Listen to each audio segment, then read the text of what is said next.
ओम नमः सिद्धेभ्यः। ओम नमः सिद्धेभ्यः। ओम नमः सिद्धेभ्यः। मंगलम भगवान वीरो मंगलम गौतम मुनि मंगलम कुंद कुंदाद्यो जैन धर्मोस्तु मंगलम सर्वमंगल मांगल्यम सर्वकल्याणकारकम प्रधानम सर्वधर्माणां जैनम जयतु शासनम जैनम जयतु शासनम। श्री अरिहंत सदा मंगलमय मुक्ति मार्ग का करे प्रकाश मंगलमय श्री सिद्ध प्रभु जो निज स्वरूप में करें विलास। शुद्धात्म के मंगल साधक साधु पुरुष की सदा शरण हो। धन्य घड़ी वह धन्य दिवस जब मंगलमय मंगलाचरण हो।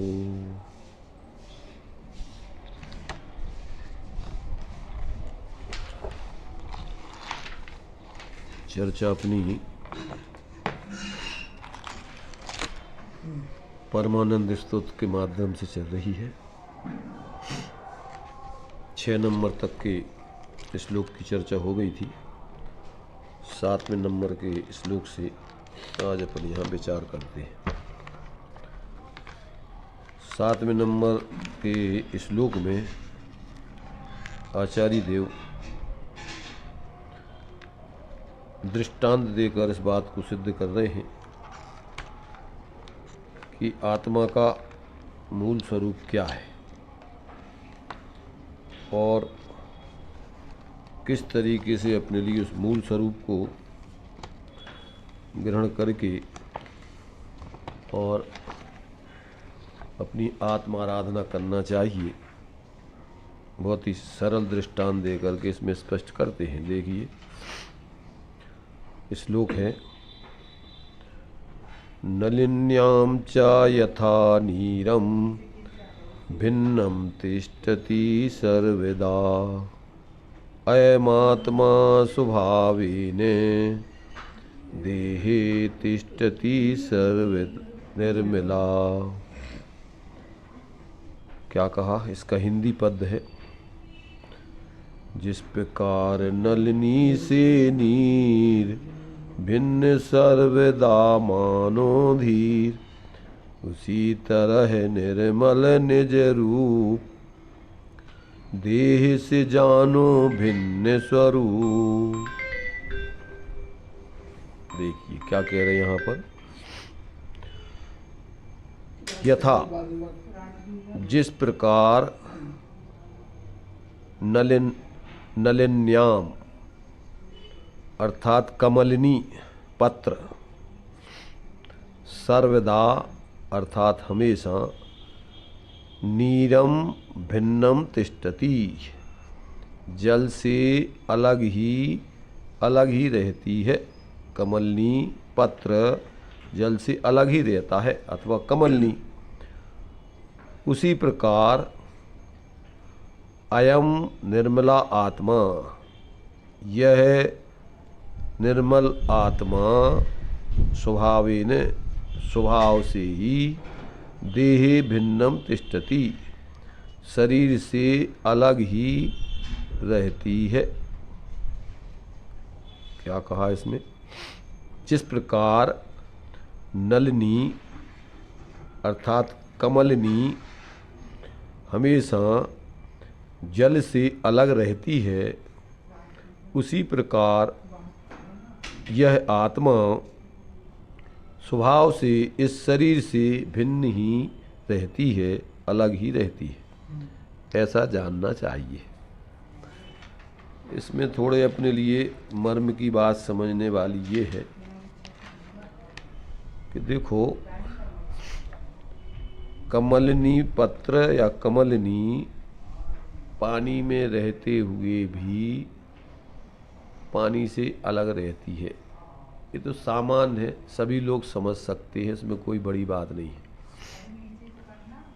क्या कि एक द्रव्य दूसरे द्रव्य रूप कभी नहीं होता, भले ही वो किसी में मिला रहे, परंतु यहाँ थोड़ी बात अपन को कुछ मर्म समझने की है। अपन 6 डाला में एक दृष्टांत पढ़ते हैं कि जो सम्यक दृष्टि जीव है, कदाचित वो अभी बाहर में कोई व्रत आदि नहीं ले पा रहा हो, फिर भी वो घर गृहस्थी में रहते हुए, परिवार में समाज में रहते हुए, सब कार्य करते हुए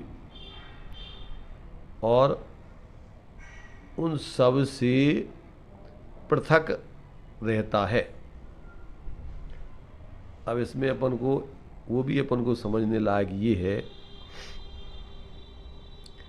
कि दृष्टांत जो दिया हुआ है वहाँ पर कि अविरत दशा में भी छंद है। छंद बोलिए।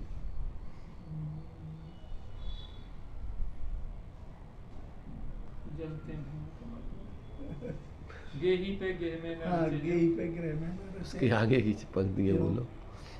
दोष रहत गुण सहत सुधीजे, सम्यक दर्श सजे हैं, चरित मोह वस लेस न संयम, पै सुरनाथ जजे।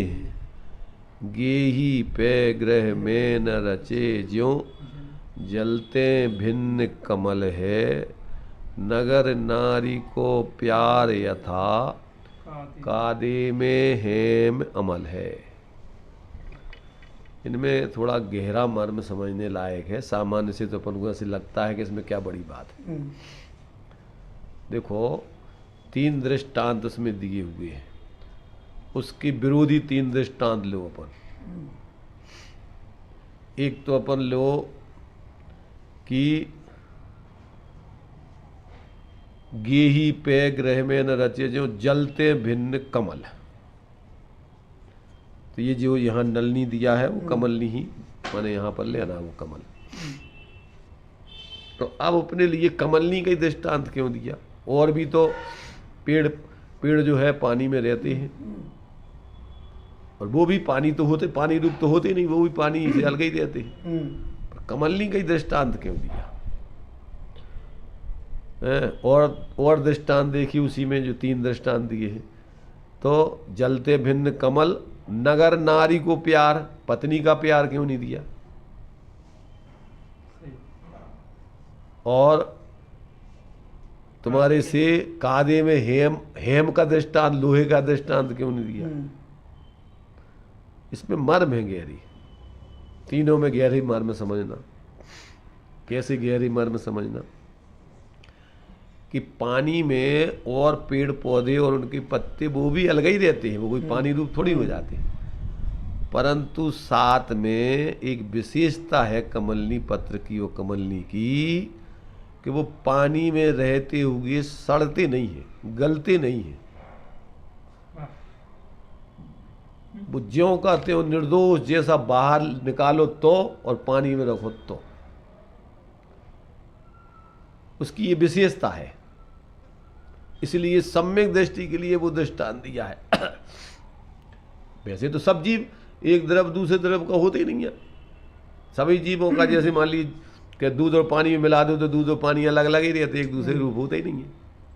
पर ऐसी भिन्नता नहीं समझाना वहाँ तो ऐसी भिन्नता समझाना है।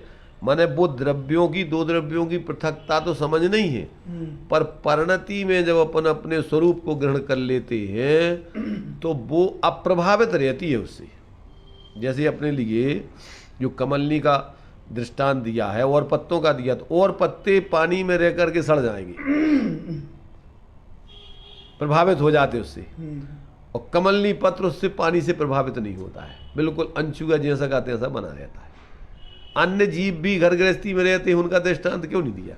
वो भी तो भिन्न ही रहते हैं, वो कोई घर गृहस्थी रूप थोड़ी हो जाते हैं। सही। अपने लिए वो सम्यक दृष्टि का, अविरत सम्यक दृष्टि का दृष्टांत दिया। जैसे क्योंकि वो परिग्रह आदि में भी रह रहा है अभी मुनिराजों का दृष्टांत, चूंकि वो तो भिन्न है, तो भिन्न वालों की तो समझ में आओ कि भैया वो भी अलग है, परंतु ये पूरे परिवार में सब में रह रहा है। और फिर भी ये जो है कैसा है कि उनमें रहते हुए भी उन रूप अपने को अनुभव नहीं करता वो। ये विशेषता है उसकी। नगर नारी जैसे। अच्छा, ये दृष्टांत जैसे कमलनी, जैसे वो कमलनी पत्र पानी में रहकर सड़ता नहीं या प्रभावित रहता है, और पत्ते रहते तो अलग ही है वो, परंतु वो प्रभावित होकर के सड़ जाते, गल जाते। इसलिए वो मिथ्या दृष्टि का क्या होता है कि मिथ्या दृष्टि उनमें तद्रूप होकर के अपने परिणाम में विकृति कर लेता है। मिथ्या दृष्टि भी रहता तो वो अपने रूप ही है, पर उसकी दृष्टि मिथ्या हो जाती, मैंने उसमें एकत्व बुद्धि करके जीता है वो, उसकी परिणति मलिन हो जाती। और जो अपने लिए दृष्टांत दिया नगर नारी का, तो चूंकि पत्नी देखो नगर नारी भोग करते हुए भी उस पर भोगों में कोई रुचि रस नहीं है उसका तो अपने स्वार्थ पैसे पे ध्यान है, उसको कोई आसक्ति नहीं, कोई उसमें रस नहीं। ऐसे ही सम्यक दृष्टि जीव अपने लिए जो, अब वो तो पत्नी का लो, पत्नी क्या होती है, मूर्छित हो जाती है पति के साथ में भोगों में, उसकी भिन्नता भाषित नहीं। और यहाँ तक कि ना भोगते हुए भी वो पति अपने को पति रूप एकत्व बुद्धि करके अनुभव करती है। वो भोगते समय तो वो तद्रूप होकर एकत्व बुद्धि करके जीती ही है, परंतु भिन्न रहते हुए भी उसको सदा एक उसमें पति में एकत्व बुद्धि मोह बना रहता है। जबकि उस नगर नारी को जिस समय वो भोग कर रही उस समय भी भोगों में उनको कोई रुचि रस नहीं। तो सम्यक दृष्टि के अपने स्वार्थ, अपने स्वा पर लक्ष्य है, भोगते हुए भी, बाहर की प्रवृत्ति करते हुए भी, संयोगों में प्रवृत्ति करते हुए भी उसकी बाहर से अंदर से उसकी पृथकता भाषित हो रही उस समय भी। माने जो बाहर में ध्यान आदि में होता है तब तो उसकी पृथकता रहती ही है, परंतु जिस समय वो प्रवृत्ति कर रहा है उस समय भी उसकी पृथकता उसकी ज्ञान में बढ़ रही है, और परिणति में उस तत्संबंधी लीनता नहीं हो रही उसकी। जितनी वितरागता उतनी तो निर्लिप्तता चला ही रही, उतना संबंध चला ही रहा। तो ये जो है विशेषता अपने लिए यहाँ पर कमलनी पत्र का दृष्टांत इसलिए दिया है कि ऐसा निर्लिप्तपना बाहर के संयोगों में भोगों में प्रवृत्ति करते हुए, रागादिक रूप प्रवृत्ति करते हुए राग से भिन्न अपने को अंदर श्रद्धान ज्ञान में उसकी और आंशिक परिणति में वितरागता बढ़ रही, ये उसकी विशेषता है। ऐसे जैसे नगर नारी का इतने सारे लोगों से भोग करती वो, नगर नारी का मतलब यही है कि पूरे गांव की पत्नी, फिर भी उसको किसी से कोई लगाव नहीं, मोह नहीं, भोगते हुए भी उसका ध्यान पैसों पर है, अपने स्वार्थ पर है। ऐसी सम्यक दृष्टि की सब प्रवृत्ति करते हुए भी उसका दृष्टि अपने स्वरूप पर है, इसलिए वो उसमें आसक्त नहीं होता है, उससे अप्रभावित रहता है। ऐसे ही सोना है तो सोना कीचड़ में पड़ा रहे परंतु वो अप्रभावित रहता है, जंग नहीं खाता है। लोहा डालो बिना पानी में डाले जंग खा, वो तो शीत आती है, बरसात होती तो अपने आप ही जो है वो जंग पकड़ लेता है। ऐसे ही मिथ्या दृष्टि तो बाहर की चाहे संयोगों में रहो या ना रहो, परंतु उसको तो उन संयोगों में और संयोगी भावों में एकत्व बुद्धि बढ़ती है। अपने को अपने ज्ञान में और गेयों को, गे ज्ञायक संकर दोष और भाव भावक संकर दोष, रागादिक को और गे आदिक को वो भिन्न नहीं जानता है। वे बाहर से तो भिन्न है ही, पर अंदर में जो अपने ज्ञान में जो जानते हुए ज्ञान का जो ज्ञाकार परिणमन, तो उसके अभिप्राय में उसके ज्ञान की धारणा में, माने बाहर में भले ही वो कहीं बाहर हो तो अभी उसके अंदर अभिप्राय में एक ज्ञान में एकत्व बुद्धि चल रही उसकी, श्रद्धा में हाँ संकर दोष चल रहा है उसका। उनकी रूप अपने को मान रहा है, शरीर आदि रूप अपने को मान रहा है, राग आदि रूप अपने को मान रहा है, सुखी दुखी रूप अपने को मान रहा है। ये जो है ये विशेषता, इसलिए कमलनी पत्र का दृष्टांत दिया गया। क्या दिया गया अपन को? कमलनी पत्र का दृष्टांत दिया गया कि जो कमलनी है वो पानी में रहते हुए भी अप्रभावित रहती है। ऐसे ही सम्यक दृष्टि के लिए दृष्टांत दिया, वो मिथ्या दृष्टि जीव को नहीं, भिन्न तो वो भी रहता है भाई। सभी वैसे तो देखो ज्ञान में सामान्य रूप से अपनी सबसे पृथकता ही है। आबाल गोपाल सबको वास्तव में तो अपने ज्ञान में ज्ञायक आत्मा ही व्याप रहा है, पर परद्रव्य तो व्याप्ति नहीं है, बराबर। परंतु उसको भेद परिणति में भेद विज्ञान नहीं है, भ्रम है उसको सब। तो ये जो है यहाँ पर अपन को ये जो कह रहे हैं कि जो सम्यक दृष्टि जीव हैं वो क्या करते हैं कि वो जैसे कमलनी पत्र या कमलनी पानी में रहते हुए फिर भी वो उससे सर्वथा भिन्न ही है, ऐसे ही प्रत्येक आत्मा स्वभाव से भिन्न है। तो सम्यक दृष्टि को ऐसे अपने स्वभाव की भिन्नता का भाषित होता है, इसलिए उस पर कमलनी का दृष्टांत लागू होता है, मिथ्या दृष्टि पर लागू नहीं होता। कोई भी पदार्थ वैसे एक वस्तु दूसरी वस्तु की तो होती नहीं, ठीक है। उस दृष्टि से तो जो आबाल गोपाल सबको जानने में जानने वाला आ ही रहा है, हाँ। पर ऐसा होते हुए भी नहीं आज जाना। तक उसको अपनी आत्मा की अनुभूति नहीं हुई, ठीक है। ऐसी उसकी पृथकता उसके ज्ञान में भाषित नहीं हुई, प्रतीति नहीं हुई। इसलिए उसको क्या है, ये सब माने एक दूसरे मय होते नहीं है कभी, हाँ हाँ। भ्रम में सिर्फ अकेली मान्यता में अपने ज्ञान में भ्रांति होती है, और आचरण में निरंतर उसमें उस जाति का रागादिक में एकत्व बुद्धि चलती रहती है। जैसे गया एक संकर दोष किया भाव दोनों चलते रहते दोनों ही रूप चलते एक साथ ही, जिसके भाव गे गया शंकर तो एक दोष है तो दो ही दोष है। बिल्कुल। परिणति में चलना अलग चीज है और उसमें एकत्व बुद्धि होना अलग चीज है। तो ये जो है यहाँ अपन को इस बात को जो है सिद्ध किया गया है। तो इसी के लिए जो है यहाँ विस्तार में भी खुलासा किया है इन्होंने, जो इस 41 पेज। जो अपन ने हाँ इसका जो प्रवचन दिया है खुलासा, उस पर थोड़े कई पॉइंट बना करके इसका स्पष्टीकरण दिया है, उसके माध्यम से अपन हाँ ठीक है। तो देखिए इसमें दिया हुआ है इन्होंने कि कमलनी पत्र में जल की तरह देह में रहकर भी आत्मा की भिन्नता, जैसे पानी कमल पत्र पर नहीं ठहरता,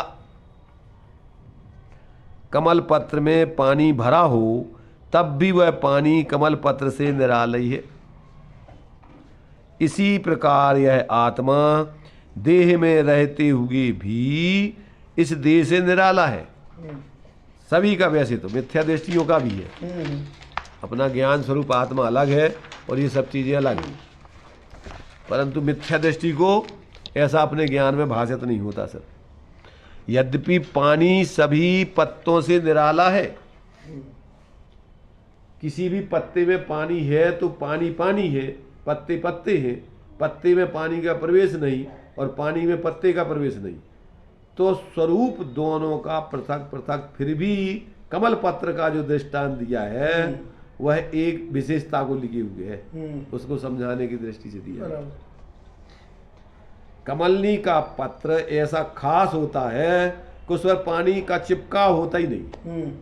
जैसे अपन दूसरा दृष्टांत लोग देते हैं, ज्ञानी जग में यूं रहे ज्यों रसना मुख माए, खावे घी और तेल नित फिर भी चिकनी ना आई। शरीर के और अंगों में तेल चिपक जाता है, परंतु जबान में तेल नहीं चिपकता है। सब चिकनाई घी ये वो सब खाते हैं, पर जबान रूखी की रूखी बनी है, उसमें अलग क्वालिटी का एक स्वभाव है उसका। ऐसे ही जो सम्यक दृष्टि का स्वभाव है तो वो अलग क्वालिटी का, माने उसकी अंदर की जो है माने ज्ञान की जागृति होने से वो किसी चीज में एकत्व बुद्धि नहीं करता। तो कहते यहाँ पर जो है कि वो कमलनी पत्र पर जो है पानी किसी प्रकार चिपकता नहीं है। जैसे कि अन्य पत्तों पर पानी पड़ा हो तो कुछ पानी का अंश पत्ते पर दिखता है और वो सड़ भी जाता है, पहचान सकते। माने अपन माने दुखी काय के कारण से, कोई पर पदार्थ उसे दुखी थोड़ी है, उसमें अटैचमेंट जो अपन करते हैं, मोह राग और उस दुख की कारण, एक तो ममत्व से दुखी है अपन। अपने अंदर में जो ज्ञान में भ्रांति, सबसे पहले ज्ञान में भ्रांति होती है, श्रद्धान में चलती है, फिर चारित्र में होती। इसी प्रकार से जब आपको पहले वेद विज्ञान में निर्णय होगा, अनुभूति होगी, तो श्रद्धान में उसकी सम्यकपना आएगा और फिर ज्ञान सम्यक कहलाएगा। मैंने उसका जो क्रम दिया है, पहले ज्ञान में उसके भेद विज्ञान पूर्वक स्वानुभूति हो, और एक ही संग है, उसी समय जिस समय स्वानुभूति हुई उसी समय श्रद्धा सम्यक हुई, और उसी समय ज्ञान तुम्हारा सम्यक नाम प्राप्त करेगा। चारित्र का अंश भी प्रकट हो जाएगा। हैं? चारित्र का अंश भी हाँ, प्रकट उसके चारित्र का भी अनंतानुबंधी के अभाव जन त्रिलीनता हो जाएगी। तो ये पूरा का पूरा वहां से, और वीर भी स्वरूप की संरचना चालू कर देगा, अनंत गुणात्मक होगा वो। बिल्कुल ठीक। जैसे बुद्धिए सर्वगुणांशु सबके, माने सारे गुणों का स्वरूप सन्मुक्ता वाला परिणमन कितना कितना हो रहा है वो एक अलग वो चीज अलग है, बात। पर सर्वांगीण हो जाएगा उसका। युगों का भी परस्पंद उस जाति का रुक जाएगा। माने जो आश्रव के मिथ्यात आदि संबंधी जो युग है अब ये नहीं होगी उसकी, ठीक। उस जाति का ना सोचना होगा, ना उसका प्रवर्तन होगा, ना परिणमन होगा। ठीक। तो ये जो है अंदर से जो है अपने उस स्वरूप पे परिणति जब जुड़ करके जब परिणमित होती है तो फिर पर से अप्रभावित होकर के परिणमित होती है।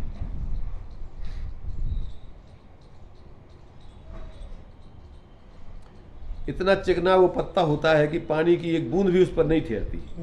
तो शीघ्रता से समझने के लिए दृष्टांत इसी कमलनी पत्र का दिया गया है। जैसे पानी कमलनी पत्र में रहता हुआ भिन्न ठहर रहा है, इसी प्रकार यह आत्मा स्वभावता देह में रहता हुआ भी भिन्न है। जब अपने आप के ज्ञान स्वरूप पर दृष्टि दी जाती है तो यह ज्ञानमय आत्मा ही केवल नजर आता है। उन्हें अपना आत्मा ज्ञानमय ही नजर आता है, फिर वो शरीर आदि राग आदि शुद्ध रूप नजर नहीं आता। दृष्टि का कमाल। हाँ, शरीर के साथ नजर नहीं आता है। हाँ, जब बाहर इंद्रियों से कुछ निरखते हैं तो वहाँ ऐसा मालूम होता है कि यह ही जीव है। माने ऐसा लगता है जैसे बाहर में कि यही जीव है शरीर आदि, और देह से निराला जीव है, ऐसी पहचान नहीं हो पाती है।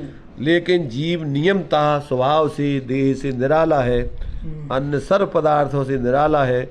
मेरा स्वरूप किसी भी वस्तु से मिला हुआ नहीं है, ऐसा ज्ञानियों को निरंतर अपने में भाषित होता रहता है। ये उसकी विशेषता है। और जब ऐसा ज्ञान जागृत हो जाता है तो उसके 24 घंटे ऐसा भेद विज्ञान जीवन में चलता ही रहता है, हर समय। अलग से उसके लिए कोई अब मंदिर और शास्त्र और कोई बाहर का सानिध्य वो उसके लिए कोई अब प्रभावित नहीं करता है। उसमें तो ये सारे निमित्त तो तुम्हें भेद विज्ञान के निमित्त से थे, और भेद विज्ञान हो गया मतलब उनका कार्य खत्म हो। जोड़ने के लिए थे। माने वो तो तुम्हें अपने स्वरूप का बोध कराने में निमित्त मात्र थे, जब तुम्हारा ज्ञान जागृत होता तो। बराबर। नीतिकारों ने जो दृष्टांत दिया कि यस्य नास्ति स्वयं प्रज्ञा शास्त्रम तस्य करोति किम, गुरु तस्य करोति किम, देव तस्य करोति किम। तो खुद की तुम्हारी जैसे अब दृष्टांत दिया गया, लोचनाभ्याम विहीनस्य दर्पणा किम करस्यति। ये तो सब आदर्श हैं तुम्हें दर्पण के समान। अगर तुम्हारी आंखें हैं तो उनमें तुम अपना चेहरा देख लो, अन्यथा वो कुछ नहीं है। जैसे अन्य चीजों में तुम मोह कर रहे, हमारे भगवान, हमारे गुरु, हमारा धर्म, ये सब मोह, उसमें भी मोह चल रहा हूँ।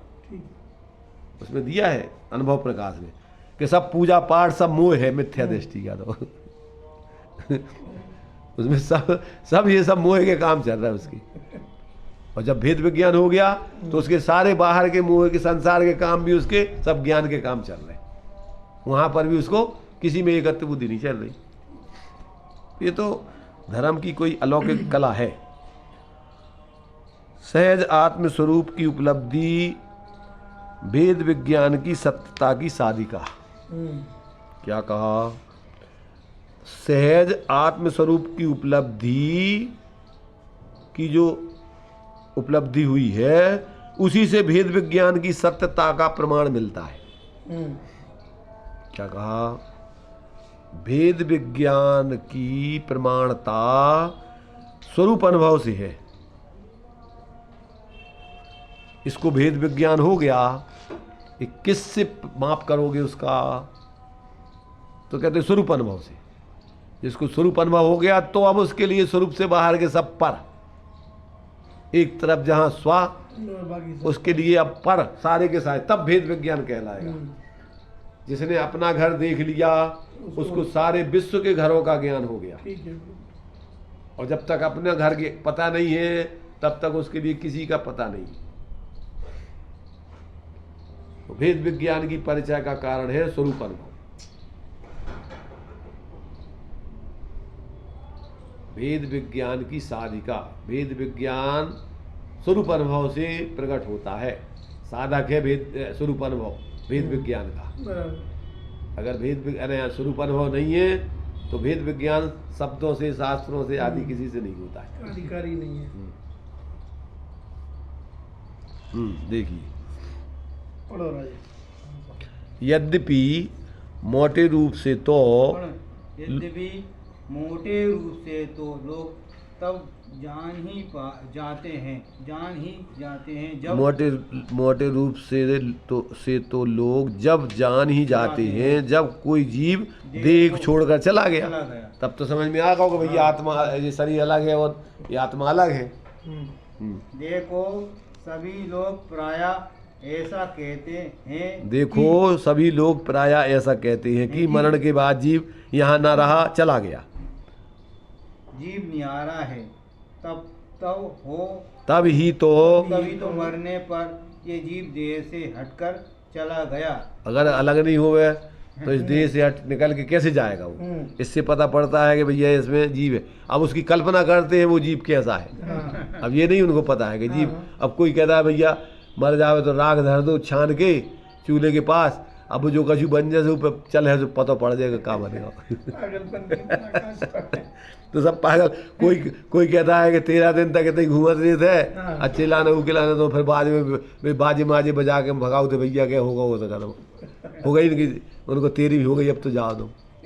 मैंने बहुत ऊटपटांग कल्पनाएं करते जब तक स्वरूप का बोध नहीं। दूध रखने जाते हैं, बीड़ी पीते हैं तो बीड़ी रखने जाते हैं।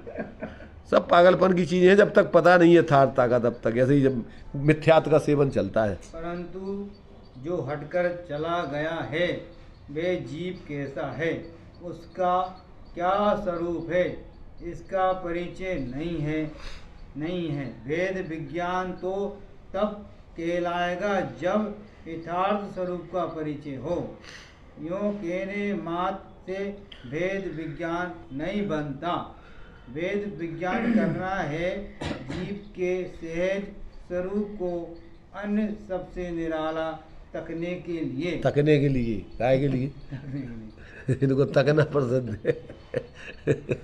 तो मतलब विशेष रूप से देखना। भाई अपन कहते भैया तुम का तक रहे, तुम अब का तक रहे। अब लोग वैसा बोलते हैं कि खाओ पियो छको मत, और देखो भालो तको मत। एक टकी लगा के देखा था, कहाँ देख रहे थे। हाँ तो ये भी देखा जाता है मुझ में जो कसाय उत्पन्न होती है, विषय भावनाएं जगती है, परिणाम हो रहे हैं, उनसे भी मेरा सहज स्वरूप निराला है। देखो यहाँ पर क्या सिद्ध कर रही है, कह रहे भेद विज्ञान करना तो जीव के सहज स्वरूप को अन्य सबसे निराला देखने के लिए है भेद विज्ञान। तो अच्छा, अब और देखो कैसा भेद विज्ञान माने निराला क्यों है, अब ये अपन निर्णय कर सकते हैं। वहाँ तो यह भी देखा जाता है कि मुझ में जो कसाएं उत्पन्न हो रही हैं, विषय की भावनाएं जग रही हैं और भी परिणाम हो रहे हैं, उनसे भी मेरा सहज स्वरूप निराला है। माने ज्ञान में ये भी सब भिन्न भाषित होते हैं। ऐसा यह मैं जीव, यह मैं आत्मा, देह में रहते हुए भी देह से निराला हूँ, ज्ञान लक्षण से लक्षित। तो उस ज्ञान में अपन ये सब भाव भी समझ सकते हैं कि क्रोध आया, मान आया, मायाचारी आई, लोभ भाव, माया, ये विषय के भोग के भाव आए गए, पर जानना स्वरूप आत्मा नहीं होगा। तो ये मैंने इन सब से भी अपना स्वरूप एक प्रकार से निराला है। तो ऐसा यह मैं जीव, यह मैं आत्मा, देह में रहते हुए भी देह से निराला हूँ। अब उसको 3 भागों में बांट करके बताया गया है जी। ये मैं जीव, ये मैं आत्मा, देह में रहता हुआ भी देह से निराला हूँ। आत्मा 3 तरह के बताए गए हैं। 1 नंबर बहिरात्मा, दूसरा अंतरात्मा, तीसरा परमात्मा। जितने भी लोक में जीव है, मैंने एक तो है देखो, ये 3 प्रकार के आत्मा तो अपन को पर्यार्थिक न्याय से है, ठीक है, और एक प्रकार से आत्मा जो है द्रव्यार्थिक न्याय से है, जो अपन पढ़ते हैं 6 डाला में ही। चेतन को है उपयोग रूप, चिन्मूरत बिनमूरत अनूप, पुद्गल नव धर्म अधर्म काल, इनते न्यारी ये जीव चाल। अब ताको न जान विपरीत मान कर करे देह आदि में निष्पहचान। यहाँ से बहिरात्मा खड़ा हो गया। वही आत्मा जो सामान्य से अभी उपयोग स्वरूप है, वही जब अपने उपयोग में जब शरीर आदि में एकत्व बुद्धि करता है तो बस वहाँ से बहिरात्मा, बाहर की चीज़ों में एकत्व बुद्धि बहिरात्मा, और अंदर में अपने ज्ञान स्वरूप आत्मा में आत्म बुद्धि और अनुभूति और उसकी साधना वो अंतरात्मा। और जब उसी में पूर्ण लीन होके और उत्कृष्ट पूर्ण केवल ज्ञान आदि हो गया तो वही परमात्मा बन गया। तो ये सब आत्मा की ये 3 अवस्थाएं परिणाम के आधार पर या भावों के आधार पर बनती है। जितने भी लोक में जीव हैं वे सब जीव इन 3 प्रकारों में से समझ किसी आते में हैं। हम्म। कोई बहिरात्मा है यानी बाहर में आत्मा मानते हैं, बाह्य पदार्थों में आत्मा की श्रद्धा करते हैं कि ये मैं हूँ, उसे कहते हैं बहिरात्मा। जो बाहरी चीज में ऐसी प्रतीति रखते हैं कि ये मेरा है, उसे कहते हैं बहिरात्मा। बहिरात्मा तो संसार में भरे ही पड़े हुए हैं। भरे पड़े बोरे में जैसे गेहूँ भरे। अंतरात्मा कहते हैं भाई इसमें सूक्ष्म निगोदी आदि जीव तो ऐसे ही भरे तिल में तेल जैसा भरो है, बिल्कुल एक जगह पे कहीं कोई खाली नहीं है। अंतरात्मा कहते हैं अतः भीतर जो आत्मा का स्वरूप है उसे आत्मा मानना। ज्ञान माधि में हूँ, ज्ञान स्वरूप हूँ, इस प्रकार की जिनकी प्रतीति बनी है उन्हें कहते हैं अंतरात्मा। और परमात्मा जो उत्कृष्ट आत्मा हो सो परमात्मा कहलाता है। उत्कृष्ट के मायने क्या? जहाँ उत्कृष्ट ज्ञान और आनंद प्रकट हुआ हो ऐसे आत्मा को कहते हैं परमात्मा। हम में परमात्मा होने की सामर्थ्य है। अंतर आत्मा तो अभी हो ही सकते हैं, सो हो ही ले। वैराग्य पने का त्याग कर दें तो ये सब कला हम आप में है, और ऐसा करने में ही जीव का भला है। घर में रहे, मोह से रहे, राग देश करके रहे, विषयांत रहे, मौज में मस्त रहे, तो इस मरण से इस जीव को क्या लाभ? कुछ इसने कल्पना में सुख मान लिया है। अंत में तो समय आएगा, मरण होगा, इससे आगे जाना पड़ेगा। ये 4 दिन की चांदनी इससे क्या पूरा पड़ता है? मैं इस देह से निराला हूँ, इस दिखती हुई दुनिया से निराला हूँ। इसलिए इनमें अहंकार ममकार ना करना। तो 3 प्रकार के अंतरात्माओं में अंतर कहाँ देखो 3 आत्माओं में अंतरात्मा होने की बात परमात्मा होने का उपाय है। अंतरात्मा होने की बात परमात्मा होने का उपाय है। बहिरात्मता है, अंतरात्म हुजे और परमात्म को ध्याय निरंतर जो निरानंद हुजे। क्रम है। अब इसमें इन्होंने बताओ कि अब तुम इतने मौज मस्ती में रहो, तुम समझ रहे तुम तो क्या रहेंगे जब मर जाओ तो तुम्हारा का है ही में जाओ। बताओ, घर में रहे, मुँह रहे, राग द्वेष करके रहे, विषयांत रहे, मौज मस्त रहे, तो इस मरण से इस जीव को इन सब से क्या लाभ है? कुछ इसने कल्पना में सुख मान लिया है। अंत में तो समय आएगा, मरण होगा, इससे आगे जाना पड़ेगा। 4 दिन की चांदनी फिर अंधेरी रात। इससे क्या पूरा पड़ता है? मैंने अपन बोलते हैं ना कि क्या कोतवाली फिर क्या 4 दिन फिर वही खुरपा उड़ जाली। 4 दिन अगले तुम्हें कोतवाल बना दो, वही के बाद फिर कहते बस। तो इसलिए कहते भैया यहाँ तुम अपने जो है देह से निराले अपने को देख लो, और देख करके इन सब बाहर की दुनियादारी से अहंकार ममकार छोड़ के और अंतरात्मा बन के परमात्मा की आराधना करो। इस मनुष्य जीवन की सार्थकता है। परम का अर्थ है पर कहिए उत्कृष्ट, माँ कहिए लक्ष्मी, परा माँ विद्यते यत्र सा परमः। उत्कृष्ट लक्ष्मी जहाँ पाई जाती है उसे परम कहते हैं, और परमात्मा को परमात्मा कहते हैं। ऐसा भगवान द्रव्य कर्म भाव कर्म और नो कर्म से निराला केवल ज्ञान ज्योति स्वरूप अनंत आनंदमय प्रभु है। ऐसी प्रभुता पाने में हम आपका कल्याण है, सुख है। बस इसी में सुख शांति है और कुछ में नहीं है। तो ऐसे अपन अपने उस परमा को प्राप्त करें, उसी में जो है अपना परम भला है। महाराज हैं विसर्ग सागर है कि निसर्ग सागर, विमर्श विमर्श सागर के तो ऐसी ही। वो ये नाटकबाजी जो ना जो अन्य लोग करते हैं ना, उनसे भी ज्यादा घटिया ऐसा करो चलो फालतू बातें करो। संसार में देखो भाई, जीव ने सब कुछ किया है हम्म, पर एक काम नहीं किया और तो सब ठीक किया। उससे होना क्या है, अपन को सब यही ज्ञान ही लग गए कि भैया तूने अरे अनंत बार ये सब नाटक कर लिया, उससे क्या मिला तुझे? हैं? चतुर्गति की पात रहा, पंच परावर्तन तूने किया क्या नहीं? अंतिम ग्रेव के लोगों की हद पायो अनंत बेरियां पर। अगर ऐसे नाटक नहीं करे तो ऐसे नाटक वाला नहीं जाता 9वें ग्रेव तक। वहाँ तो चरणानुयोग के आधार से बहुत निर्दोष 28 मूलों का पालन करता है। ये तो इनके लिए तो जैसे वो तुम्हारे वो भी बहुत इतना माने जैसे वो हाथी बन गए, तो उनने तो तन्नक सी और जरा सा विकल्प आया था।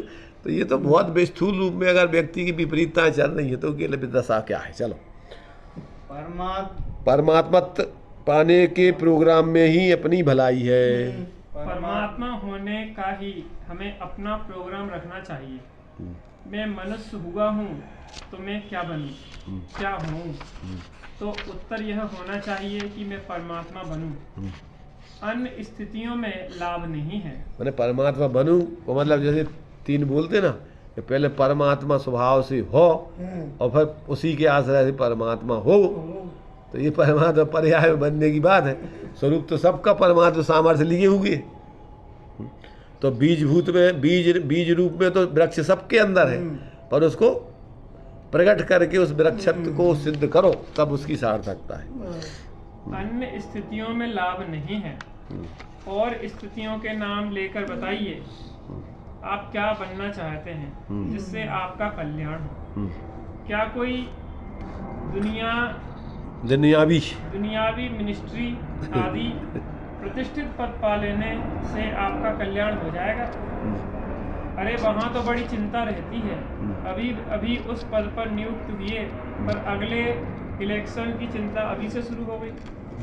पता नहीं अगले चुनाव में हमारी जीत होगी या नहीं। तो सबको खुश रखने की सोचते हैं। लोगों को जो आश्वासन दे रखा है कि हम ये काम करके दिखावेंगे, जब तो चुनाव में जीते हैं। जिसके कारण लोगों से वोट मिले हैं, तो कुछ काम तो करना चाहिए, नहीं तो आगे मैदान साफ होगा। इसकी भी चिंता लगी है। विरोधियों द्वारा आक्रमण भी 24 घंटे होते रहते बना रहे। तो इस लौकिक पद से क्या लाभ? इस जीत को मौज मान करने की आदत पड़ी है। छोटी स्थिति में रहता हुआ भी पुरुष अपने संपर्क में आए हुए छोटे पुरुष के प्रति मान रखता है और उसमें मैंने यहाँ पर छोटी स्थिति में रहता हुआ भी पुरुष अपने संपर्क में आए हुए अपने से छोटे पुरुषों के प्रति मान रखता है। मैंने उनसे अपने को विशेष बताता है और उसमें वह अपनी तृप्ति समझता है। तो इस संसार में कौन सी ऐसी स्थिति है जो प्राप्त करने योग्य है? मान लो कोई राष्ट्रपति बन गया, प्रधानमंत्री बन गया, या संयुक्त राष्ट्र का मंत्री मेंबर बन गया।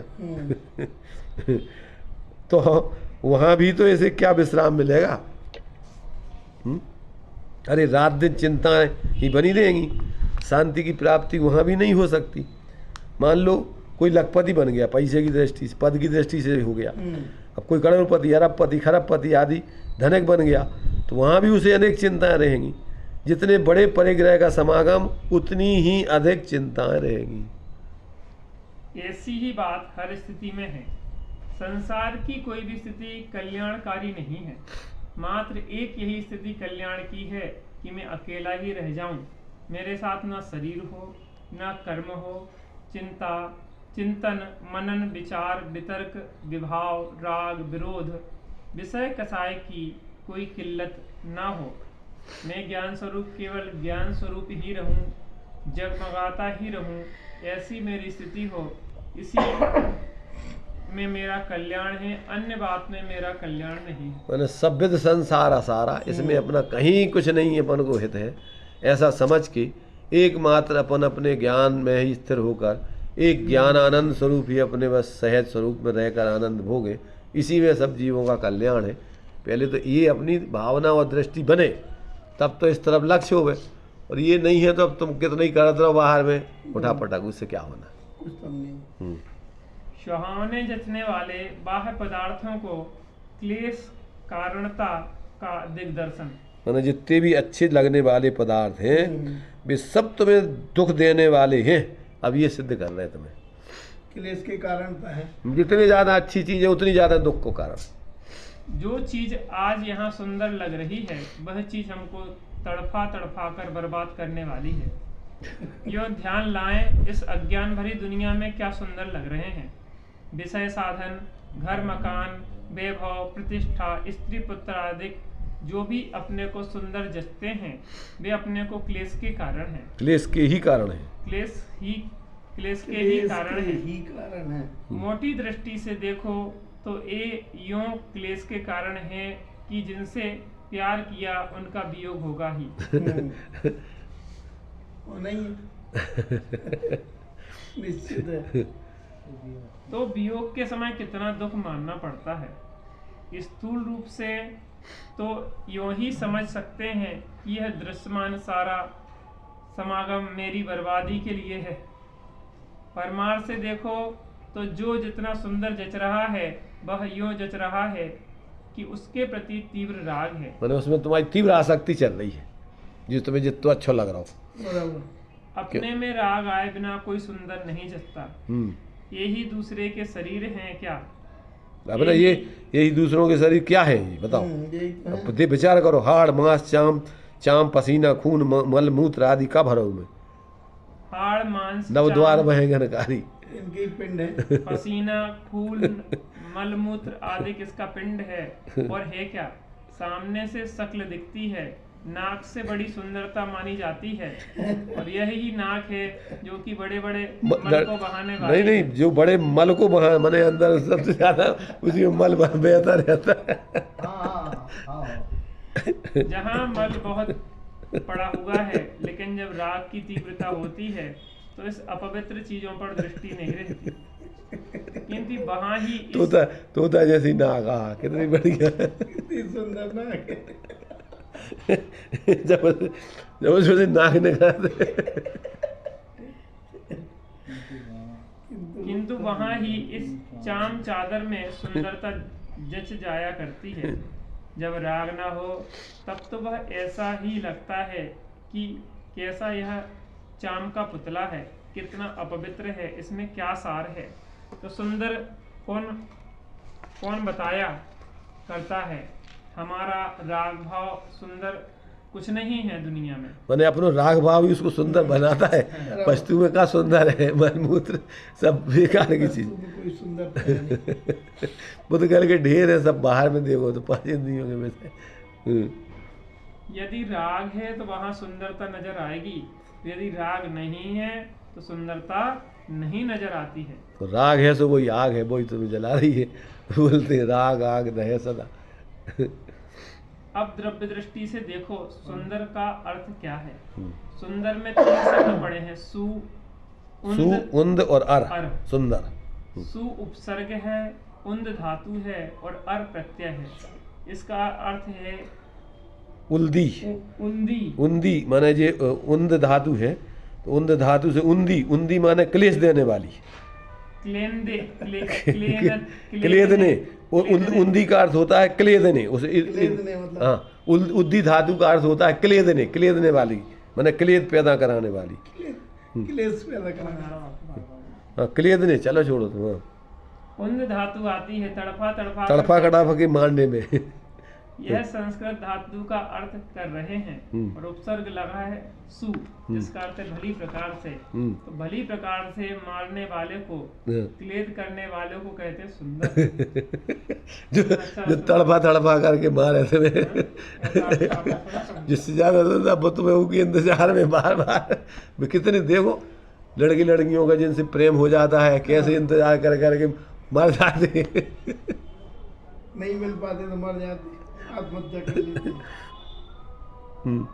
तो भली प्रकार से मारने वाले को, क्लेद करने वाले को कहते हैं सुंदर। सुंदर, ये है सुंदर। जिस वस्तु को आप सुंदर कहते हैं उसका अर्थ है तड़फा तड़फा कर बुरी तरह मारने वाला। तो दृश्यमान पदार्थों में कौन सा पदार्थ विश्वास के योग्य है जो इस जीव को कल्याणकारी हो? कुछ भी नहीं, तब कल्याण आत्मा में ही खोजे। ये बात समझ में आ जाए तो अब तुम फिर और कहूँ खोजो नहीं, अपने में ही देखो। आत्मा के अंता ही शांति की उपलब्धि। आत्मा के अंतःकरण में ही शांति की उपलब्धि है, बाकी कहीं कुछ नहीं है। शांति का साधन मिलेगा अपने आत्मा में। ये ज्ञान ही तो उपयोग है। इस उपयोग को बाह्य पदार्थों में रख दे तो वहाँ अशांति मिलेगी। मैंने अपने उपयोग को बाह्य पदार्थों में रख दिया तो अशांति है, और अपने आत्म स्वरूप में रख दें तो वहीं शांति है। क्योंकि बाह्य पदार्थों में जब हमारा ज्ञान जुड़ता है, लगता है, तो वहाँ हम अपने आप से तो रीते हो गए। पहला दुख तो यह है, और दूसरे वे बाह्य पदार्थ हैं, वे क्षणभंगुर हैं, भिन्न चीज़ें हैं, नष्ट हो जाने वाली हैं, मेरे अनुकूल चलने वाली नहीं है, कर्माधीन है, तो उसके अनेक क्लेश माने जाते हैं। तो बाह्य दृष्टि में इस जीव को शांति नहीं मिल सकती। इसका उत्कृष्ट आनंद, इसका सर्वस्व तो इस आत्मा में ही मौजूद है। स्वभाव दृष्टि से देखो तो अंदाजा होगा, लेकिन विषय कसायों ने इसको आवृत कर दिया है। अब ये प्रकट नहीं हो, इसके कारण से वो प्रकट नहीं हो रहे हैं। तो अज्ञान मेटो, यही शांति का उपाय है। बहुत से वैभव समागम जुटा लो, यह शांति का उपाय नहीं है, किंतु अज्ञान मिटे, यह शांति का उपाय है। अज्ञान माने विपरीत मान्यता, अज्ञान माने अपने को अपने रूप नहीं देख के पर में अपनेपन की मान्यता है ना, मिथ्या ज्ञान, उसका नाम है अज्ञान। अल्प ज्ञान नहीं, अज्ञान। यहाँ मिथ्या ज्ञान का नाम अज्ञान है, को ज्ञान है। तो कहते अपने मिथ्यापना ज्ञान में से निकालो, और आनंद ही आनंद है, अपन ज्ञान स्वरूप है। तो जगत के प्रत्येक पदार्थ अपनी अपनी स्वतंत्र सत्ता रखते हैं। किसी वस्तु का किसी अन्य वस्तु के साथ कोई नाता या संबंध नहीं है। सब अपने अपने में, जड़ चेतन की सब परिणति अपने अपने में होती है। पर उसमें अपन मिथ्या कल्पनाएं करते हैं।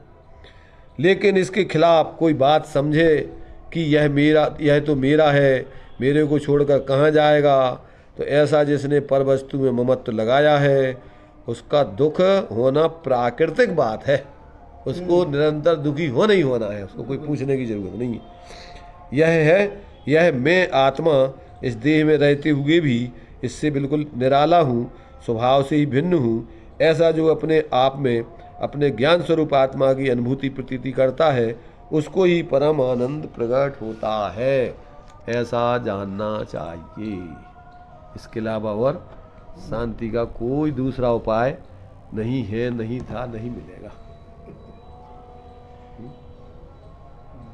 इससे और सरल बात अब आचार्य क्या आप कह सकते हैं तुम्हें?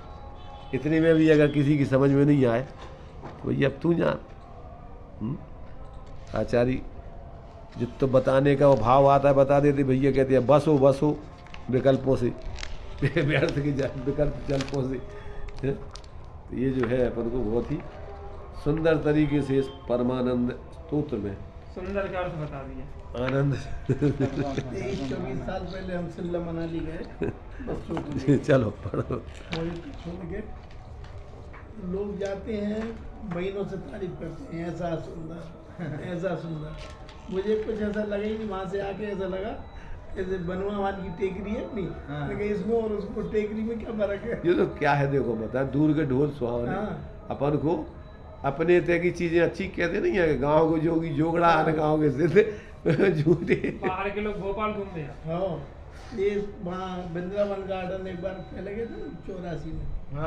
अरे इतनी लोग तारीफ, कितना सुंदर, इतना सुंदर।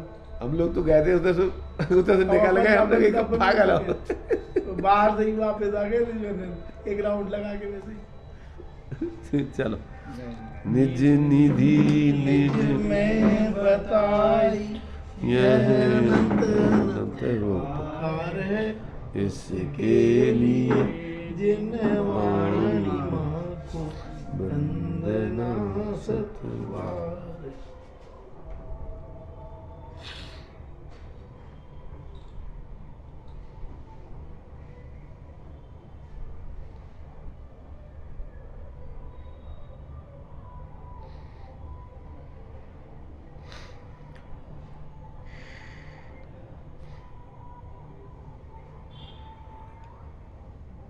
द्वादशांगन वाणी माता की, पंच परमेष्टि भगवंतों की।